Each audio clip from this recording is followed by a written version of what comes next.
அனைவருக்கும் வணக்கம். எங்கும் நிறைந்திருக்கும் குருவின் அருளோடும் திருவின் அருளோடும் அச்சலக்கண பദ്ധதியோட ஸ்ரீ குரு சிவகாசி காளிமுத்து. அச்சலக்கண பദ്ധதி அப்படின்ற ஜோடத்துல நம்ம ஜோடம் பலன் பார்க்கும் பொழுது ஒரு சில நேரத்துல நம்மகிட்ட ஜாதகம் கொடுக்குறவங்க ஒரு சில குழப்ப நிலைக்கு ஆட்படுவாங்க. எப்படி அப்படின்னா, நள்ளிரவுல குழந்தை பிறந்திருக்குங்க. எப்படி ஒரு குழந்தை நள்ளிரவு அப்படின்னு பிறகு அப்படி பிறக்கும்போது அவங்க ஜோடர்கிட்ட ஜாதகத்தை கொடுத்து எழுத சொல்லும் பொழுது வார்த்தை பிழைகளாக ஒரு சில விஷயத்தை சொல்லிடுவாங்க. அப்படி இருக்கும் பொழுது அவனுடைய ஜாதக பதிவு அப்படியே எழுதி வந்திருப்பாங்க. சரிங்களா? அப்படி வரும் பொழுது நம்மளுக்கு ஜாதகம் பார்க்கும் பொழுது நள்ளிரவுல பிறந்தாங்க அப்படின்னா நம்ம ஒரு சில விஷயத்த கேட்கணும்.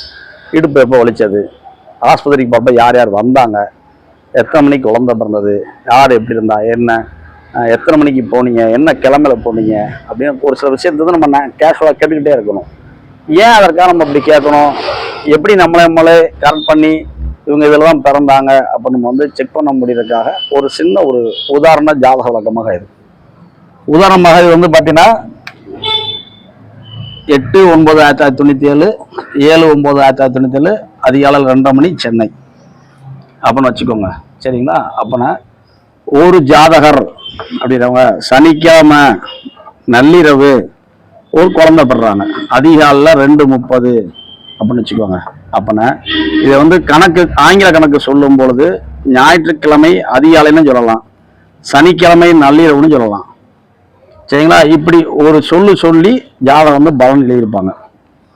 எப்படி சனிக்கிழமை நள்ளிரவு 2:30 ஒரு குழந்தை பிறக்குது, இதை ஜாதக பலன் எழுதும் பொழுது சனிக்கிழமை நள்ளிரவு பிறந்தான்னு சொல்லணும்.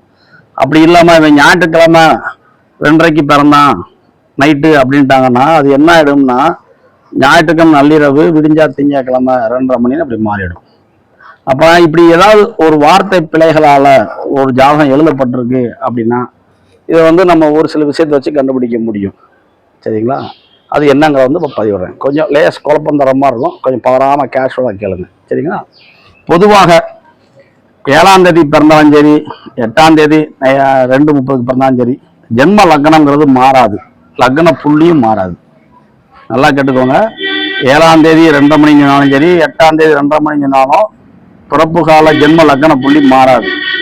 அதே மாதிரி பிறப்பு கால சந்திரன் அப்படிங்கிறவர் 7ஆம் தேதி பிறந்தாங்க அப்படின்னா அவங்களுக்கு சுவாதி நட்சத்திரமாகவும், 8ஆம் தேதி பிறந்தாங்கன்னா விசாக நட்சத்திரமாகவும் இயங்கும்.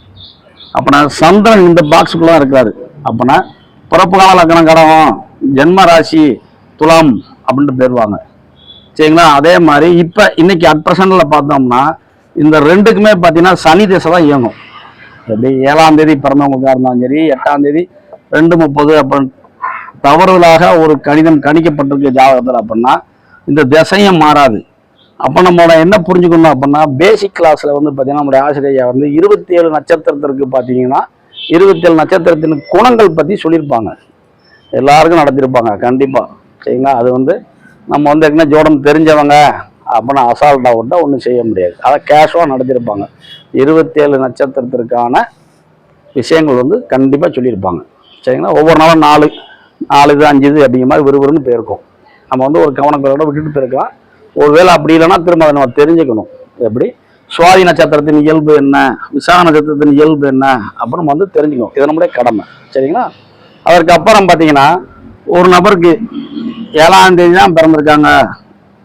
சரிங்களா?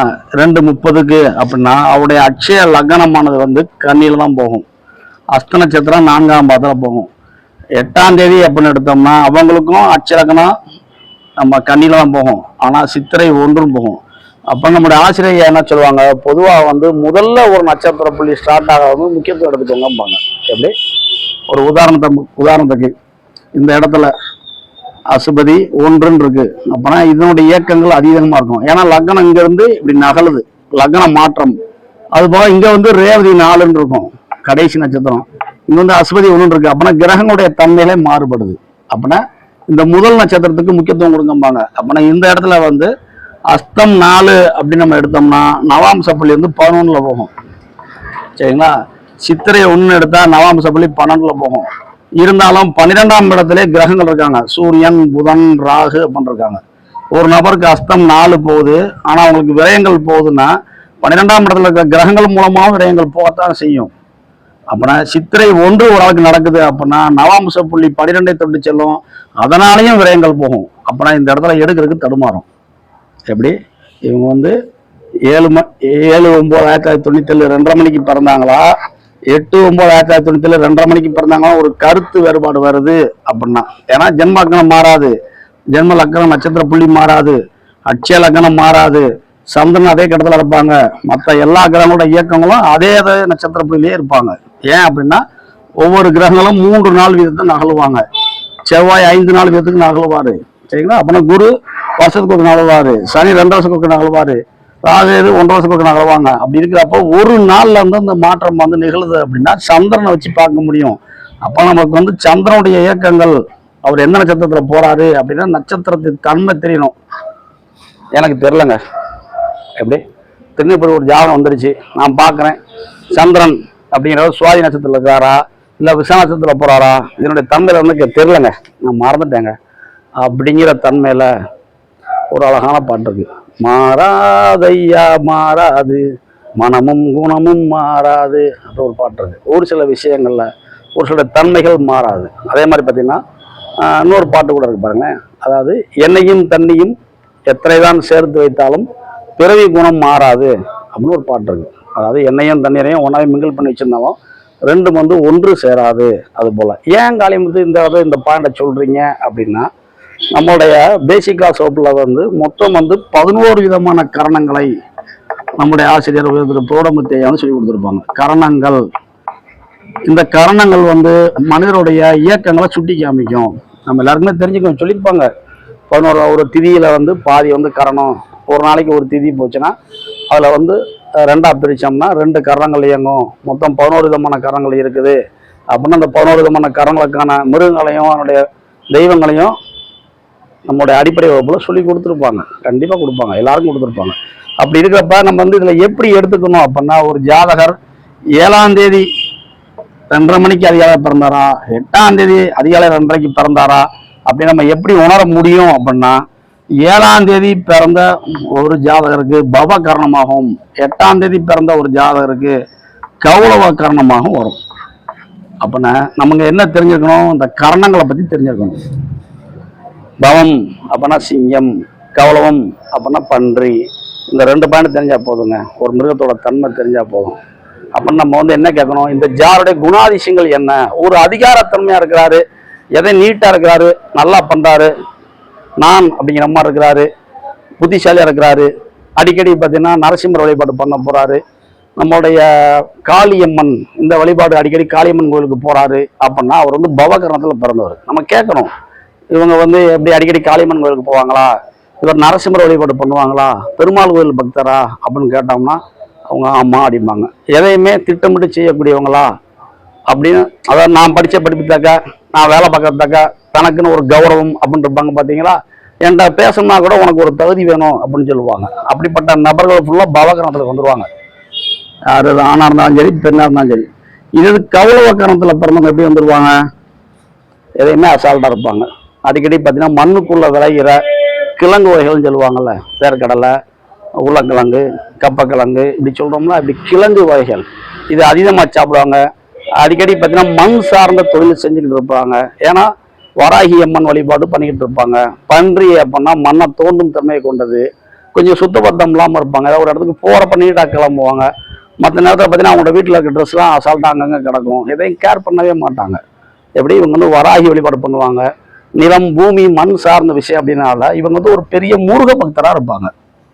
யாரு, கௌரவ காரணத்தில் பிறந்தவங்க. அப்போ நான் இப்படிப்பட்ட பாயிண்ட்டை கேட்கணும். உங்க பையன் முருகன் கோயில போய் நிறைய சாமி இருக்கானா, சாமி போய்கிட்டே இருக்கானா அப்படின்னா ஆமா அப்படின்னா அது வந்து கௌரவ காரணம். இல்லை பெருமாள் கோயிலுக்கு அதிகமாக போகல, நான் நரசிம்மர் வழிபாடு பண்ணுவார், அப்படி இல்லைன்னா காளியம்மன் வழிபாடு, சிங்கத்தின் மீது இருக்கிற காளியம்மன் வழிபாடு பண்ணுவார் அப்போ நம்ம சொன்னாங்க அப்படின்னா நம்ம இதை எடுத்துக்கலாம், பவம். சரிங்களா. அதே மாதிரி பவம் காரணத்தில் பிறந்தவங்க பெரும்பாலும் ஒரு வேலைக்கு போவாங்க, நல்ல வேலை இருந்தால் போய்கிட்டே இருப்பாங்க. அந்த வேலை பிடிக்கலன்னா 3 மாதம் ஆனாலும் சரி, 3 வருஷம் ஆனாலும் சரி வேலைக்கு போக வீட்டில் சும்மா இருப்பாங்க. ஆனால் கௌரவ காரணத்தில் பார்த்தவங்க அப்படி இருக்க மாட்டாங்க. ஒரு வேலை முடிஞ்சிருச்சு, நமக்கு அந்த வேலை கிடைக்கல, பிடிக்கல, வெளியே வந்துட்டோம் அப்படின்னா சாதாரண வேலை, எளிய வேலை, கஷ்டப்பட்டு செய்கிற வேலை, கை வேலை அழுக்கு படிஞ்சாலும் பரவாயில்ல அப்படின்னு குடும்பத்தை காப்பாற்றுக்க வேலைக்கு போகணும்னு நினைப்பாங்கல்ல, இந்த தர்ம கௌளவ கர்ணத்தில் வந்துடும். எப்படி கௌளவ கர்ணத்தில் பிறந்தவங்க வந்து பொதுவாக ஆண்கள் பெண்கள், அதாவது எதிர்பார்த்தை வந்து பிடிக்க மாட்டாங்க, ரொம்ப அமைதியாக இருப்பாங்க. கௌளவ கர்ணம் கோபம் வந்தால் மட்டும் மூக்கத்தனமாக இருக்கும். இது பவகரணம் எடுத்தனமே கோவப்படும். அப்போனா இப்படிப்பட்ட குணாதிசயங்களை நம்ம கேட்கணும். இந்த ஜாதோட தன்மைகள் எப்படி இருக்கு அப்போ நம்ம கேட்கும் பொழுதும் நம்ம வந்து அப்புறம் இவங்களோட ஜாதோட இயல்பு இந்த கௌளவ கர்ணத்தை ஒட்டி வருது அப்படின்னா இவங்க 8ஆம் தேதி 2:30 பிறந்திருக்காங்க அப்படின்னு எடுத்துக்கணும். இல்லை பவகரணத்தை ஒட்டி வருது அப்படின்னா 7ஆம் தேதி 2:30 எடுத்தானே எழுதணும். இது வந்து நம்ம வந்து சிம்பிளா புரிஞ்சுருக்காங்க. 1997 கொடுத்துருக்கேன். இந்த 97 பிறந்தவங்க இந்த பிரச்சனை பெரிய அளவில் வராது. ஏன்னா எல்லாருமே வந்து நல்ல மலன் ஆயிட்டாங்க. ஆனால் அதற்கு முந்தைய காலங்கள், உதாரணத்துக்கு 70 60 அப்படி அந்த ரேஞ்சு வரும் பார்த்தீங்கன்னா, அந்த நேரத்தில் பிறந்தவங்களுக்கு சரியா நேரங்கள் குறிக்காம விட்டவங்க, அதாவது வாக்கு சொல்லாடல்பாங்க. அதாவது ஒரு சிலர் பார்த்தீங்கன்னா இப்போ நம்ம பிறந்தாலும் ஜாதகம் எழுதுறோம். மீதி வந்து பார்த்தீங்கன்னா ஒரு குறிப்பிட்ட காலத்துக்கு அப்புறம் அவன் தாண்டே பிறந்தான் இப்படி பிறந்தான் அப்படின்னு ஒரு குத்து மதிப்பாக சொல்லுவாங்க. ஒரு சில வீட்டில் பார்த்தீங்கன்னா பெரியவங்க முக்தியாகி போயிருப்பாங்க.